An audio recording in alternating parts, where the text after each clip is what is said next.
നമസ്കാരം. നമ്മുടെ ഈ 9ാമത്തെ ഇന്റർനാഷണൽ ഫോക്ലോർ ഫിലിം ഫെസ്റ്റിവല് നമ്മളിവിടെ തുടങ്ങുകയാണ്.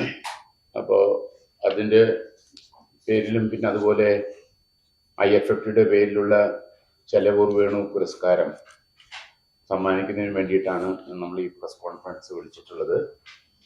ഇതിൽ പങ്കെടുക്കുന്നത് MP Surendran patron, doctor K Gopinathan patron, doctor P Ranjith IFFന്റെ വർക്കിംഗ് പ്രസിഡന്റ്, ഫാദർ ഫിജോ IFFന്റെ ജനറൽ കോർഡിനേറ്റർ, ചെറിയാൻ ജോസഫ് IFFന്റെയും IFFTയുടെയും ചെയർമാൻ. ഇത്രയും പേരാണ് ഇതിൽ പങ്കെടുക്കുന്നത്. അപ്പോൾ ഇതിൽ പ്രധാനമായിട്ടുള്ളത് ഈ ഫോക്ലോർ ഫിലിം ഫെസ്റ്റിവല് നമ്മൾ 9ാമത്തെ ഫെസ്റ്റിവലാണ്. ജനുവരി 15 മുതൽ നമ്മൾ നടപ്പിലാക്കുന്നത്. അത് ലോകം എല്ലായിടത്തുമുള്ള ഗോത്ര നാടോടി സംസ്കാരങ്ങളൊക്കെ നമ്മൾ പരിചയപ്പെടുത്തുന്നതിന് വേണ്ടിയിട്ടാണ് ഈ ഫെസ്റ്റിവൽ നടത്തുന്നത്. പ്രത്യേകിച്ചും അത് ഇന്ത്യയിൽ മറ്റൊരിടത്തും ഇത്തരത്തിലുള്ളൊരു ഫെസ്റ്റിവൽ നടക്കുന്നില്ല എന്നുള്ളതാണ് അതിൻ്റെ റിയാലിറ്റിയിൽ. അത് ഇന്ത്യയിൽ കേരളത്തിൽ മാത്രമാണ് ഇങ്ങനൊരു ഫെസ്റ്റിവൽ നടക്കുന്നത്. ഫെസ്റ്റിവലിൻ്റെ വിശദ വിവരങ്ങളെല്ലാവരും ഡയറക്ടർമാരും അതുപോലെ തന്നെ ചെറിയാനും അവതരിപ്പിക്കും. രണ്ടാമതായിട്ട് പറയാനുള്ളത് ഈ IFFTയുടെ ചെലവൂർ വേണുവിൻ്റെ പേരിലുള്ള ഒരു പുരസ്കാരം നമ്മൾ PM മുരളി മാസ്റ്റർക്ക് നൽകുന്നു എന്നുള്ളതാണ്. അദ്ദേഹം കാസർഗോഡ് ഫിലിം സൊസൈറ്റിയെ ഇന്ത്യയിലെ തന്നെ മുൻനിരയിലുള്ള ഒരു ഫിലിം സൊസൈറ്റി ആയിട്ട് മുന്നോട്ട് കൊണ്ടുവരാനായിട്ട് ശ്രമിച്ച ഒരാളാണ്. സിനിമകളെ ഗ്രാമങ്ങളിലേക്ക് കൊണ്ടുപോയി അവതരിപ്പിക്കുക എന്നുള്ളൊരു ആശയം കേരളത്തിലുടനീളം അത് സാക്ഷാത്കരിച്ചിട്ടുള്ള ഒരു പ്രധാനപ്പെട്ട ഫിലിം സൊസൈറ്റിയുടെ ഒരു പ്രവർത്തകനാണ്. അദ്ദേഹത്തിനാണ് ഇത്തവണത്തെ അവാർഡ് നൽകുന്നത്. അത് 25,000 രൂപയും പ്രശസ്തി പത്രവും ശില്പവും അടങ്ങുന്നതാണ് പുരസ്കാരം. ഞാനും അതുപോലെ ഗോപിനാഥനും മാങ്ങാട് രത്നാകരനും ഉൾപ്പെട്ട ജൂറിയാണ് ഈ പുരസ്കാര ജേതാവിനെ തീരുമാനിച്ചത്. ഫെസ്റ്റിവലിൻ്റെ മറ്റ് കാര്യങ്ങളെക്കുറിച്ച് നമ്മുടെ കൂടെയുള്ള ഗോപിമാഷും ഗോപിനാഥനും മറ്റുള്ളവരും സംസാരിക്കും.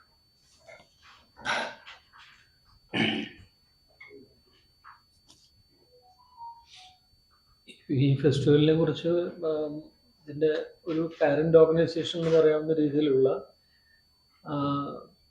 സൊസൈറ്റിയെ കുറിച്ചൊക്കെ നിങ്ങൾക്ക് എല്ലാ വർഷവും നമ്മൾ 10-20 കൊല്ലമായിട്ട് നടത്തുന്ന ഒരു ഫെസ്റ്റിവൽ ഇതിൻ്റെ ഭാഗമായിട്ട് നിങ്ങൾക്ക് അറിയുമായിരിക്കും പ്രാഥമികമായിട്ടുള്ള അതിൻ്റെ സംഭവങ്ങളൊക്കെ. ഇതിപ്പം നമ്മൾ വേറൊരു സെഗ്മെന്റിൽ ഫോക്കസ് ചെയ്തിട്ടുള്ള ഫെസ്റ്റിവലാണ് ഫോക്ലോറുമായിട്ട് ബന്ധപ്പെട്ടിട്ടുള്ള സിനിമകൾ. അതിൽ ഡോക്യുമെൻ്ററി ഉണ്ട്, അത് ഷോർട്ട് ഡോക്യുമെൻ്ററി ഉണ്ടാവും, ലോങ് ഡോക്യുമെൻ്ററി ഫീച്ചർ ലെങ്ത്തുള്ള ഡോക്യുമെൻ്ററീസും ഉണ്ടാവും, പിന്നെ ഫോക്ലോർ വിഷയം അടിസ്ഥാനമാക്കിയിട്ടുള്ള ഫീച്ചർ സിനിമകൾ കഥാചിത്രങ്ങളും ഉണ്ടാവും. ആ തരത്തിലുള്ളതാണ്. പിന്നെ ഇതിൻ്റെ പ്രദർശനവും ഈ പറയുന്ന പോലെ തന്നെ ഒരു ഹൈബ്രിഡാണ്. ജാനൽസിൻ്റെ ഗണങ്ങളുടെ ഒരു സങ്കരം പ്രദർശന രീതിയിലും കാണാൻ സാധിക്കും.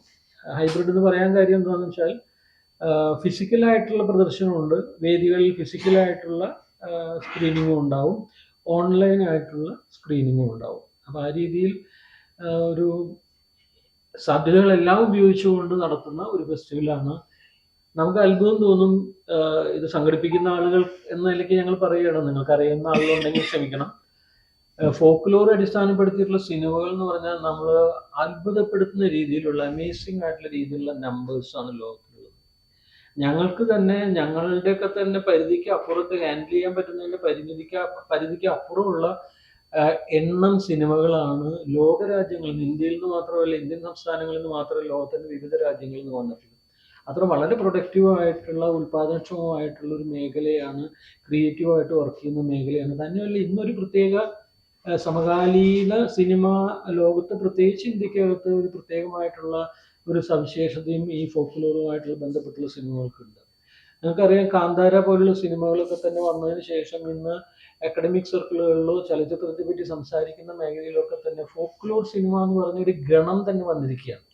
മുൻപും ഉണ്ടത്, പക്ഷെ മുൻപ് ഇത്രത്തോളം അത് ഒരു മുൻധാരയിലേക്ക് അല്ലെങ്കിൽ മെയിൻ സ്ട്രീമിലേക്ക് അത് വന്നിട്ടുണ്ടായിരുന്നിട്ടില്ല.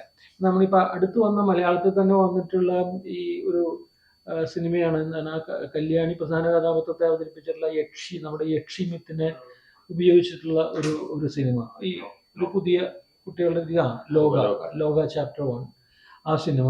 അങ്ങനെ കമേഴ്ഷ്യൽ സിനിമയിലടക്കം വളരെ വ്യാപകമായ രീതിയിൽ ഇന്ത്യയിലും ലോകത്തും ഒക്കെ തന്നെ ഈ ഫോക്ലോറിനെ അടിസ്ഥാനപ്പെടുത്തിയിട്ടുള്ള സിനിമകൾ വരുന്നതാണ്. പിന്നെ ഇതിന് വലിയൊരു രാഷ്ട്രീയ പ്രാധാന്യം ഉണ്ടെന്നാണ് ഞാൻ മനസ്സിലാക്കുന്നത്. അതിന്റെ പ്രാധാന്യം എന്താണെന്നുണ്ടെങ്കിൽ, നമുക്കറിയാം കച്ചവട സിനിമകൾ അല്ലെങ്കിൽ കമേഴ്ഷ്യൽ സ്ട്രീമിൽ വരുന്ന മുഖ്യധാര സിനിമകളൊക്കെ തന്നെ അതിന്റെ പ്രധാനമായിട്ടുള്ള മോട്ടീവ് എന്ന് പറയുന്ന ലാഭമാണ്. ഒരു കമേഴ്ഷ്യൽ പ്രോപ്പോസിഷൻ ആയിട്ടാണ് സിനിമയെ കാണുന്നത്. ലാഭകരമായിട്ടുള്ള ഒരു ഇൻഡസ്ട്രി എന്ന രീതിയിലാണ് അതിനെ വിളിക്കുന്ന ഒരു ഇൻഡസ്ട്രി എന്ന് തന്നെയാണ് അത്.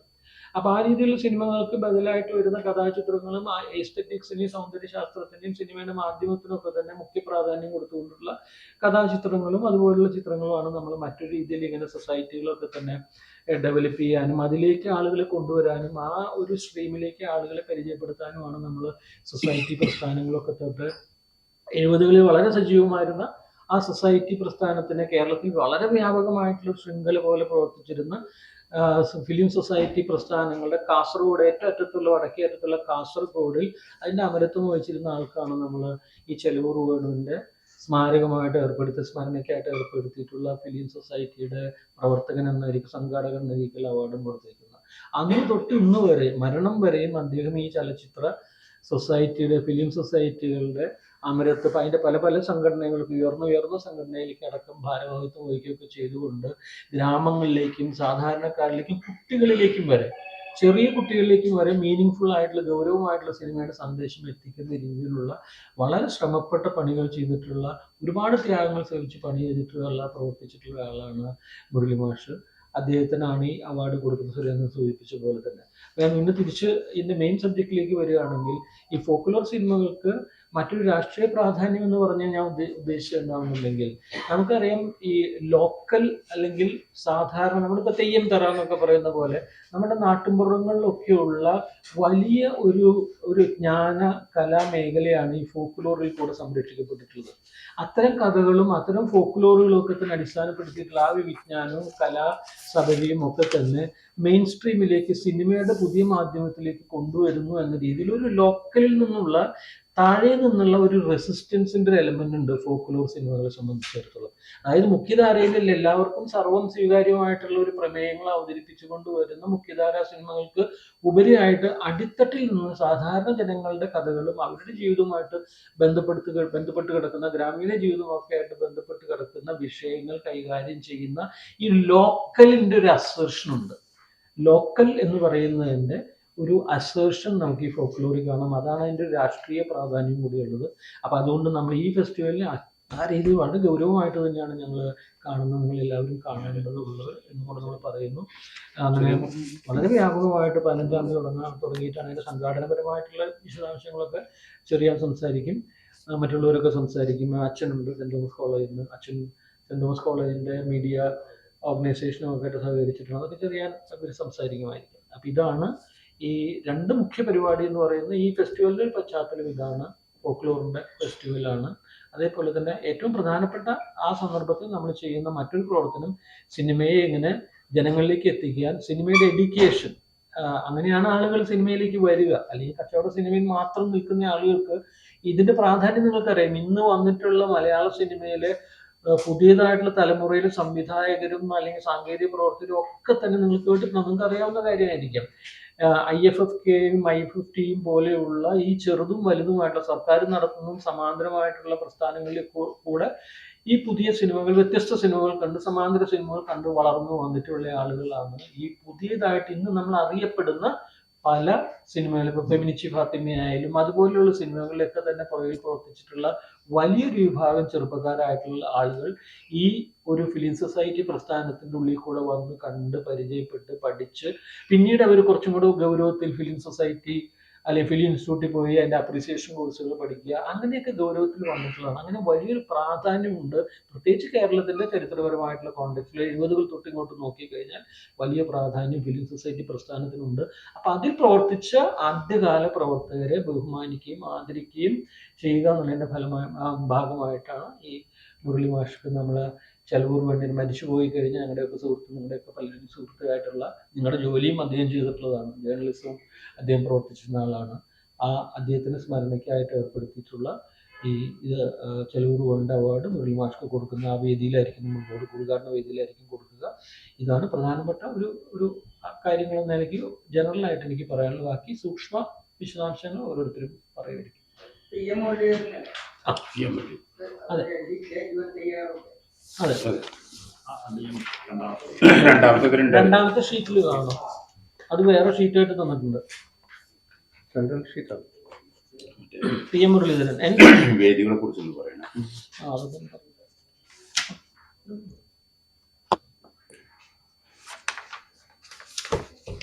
NPS ഗോപി സാറും പറയുണ്ടായി ഡീറ്റെയിൽസ്.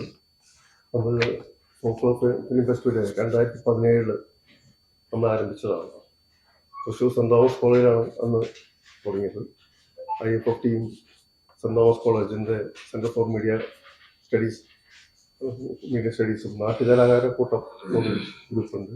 ഇവരെല്ലാവരും ചേർന്നാണ് നമ്മൾ 2017 തുടങ്ങി. അന്ന് സിനിമയും നാടൻ കലാരൂപങ്ങളുടെ ഒരു സമ്മിശ്രമായിട്ടുള്ളൊരു അവതരണമാണ് ഉണ്ടായിരുന്നു. അതിനുശേഷം 8-9 വർഷമായി. ഈ വർഷം നമ്മൾ വിപുലമായ രീതിയിൽ കാര്യങ്ങൾ മുന്നോട്ട് കൊണ്ടുപോകണം. ഇപ്പോൾ നമ്മളിപ്പോൾ കളിക്കുന്ന സിനിമകൾ ഏകദേശം 600-600-ലധികം സിനിമകൾ, 450-ലധികം സിനിമകൾ നമ്മൾ സെലക്ട് ചെയ്തിട്ടുണ്ട്. 88 രാജ്യങ്ങളിൽ നിന്നായിട്ടുള്ളതാണ്. നമുക്ക് അയച്ചു കിട്ടിയത് തന്നെ ഒരു 160 രാജ്യങ്ങളിൽ നിന്നാണ് സിനിമകൾ കിട്ടിയിരുന്നു. 88 രാജ്യങ്ങളിൽ നിന്നാണ് കൃത്യമായിട്ട് നമുക്ക് ഇത്തരം 450-ലധികം സിനിമകൾ കിട്ടിയിട്ടുള്ളത്. പക്ഷെ നമ്മൾ സെലക്ഷൻ ലിസ്റ്റ് നിങ്ങൾക്ക് അയച്ച് തരുന്നത് ലിസ്റ്റിൽ 600 ഉണ്ടായിരിക്കും. 600 എല്ലാ സിനിമകളും നമുക്ക് വരില്ല. നേരത്തെ പറഞ്ഞ പോലെ ഷോർട്ട് ഫിലിം, ഡോക്യുമെൻ്ററി മാത്രമല്ല, ഫീച്ചർ ഫിലിം സിനിമകളും നമ്മുടെ മത്സരത്തിൽ നമ്മുടെ ഇതിനകത്ത് വരുന്ന സംഭവങ്ങളാണ്, സ്ക്രീനിങ്ങിൽ വരുന്ന സംഭവമാണ്. ഏകദേശം 70ഓളം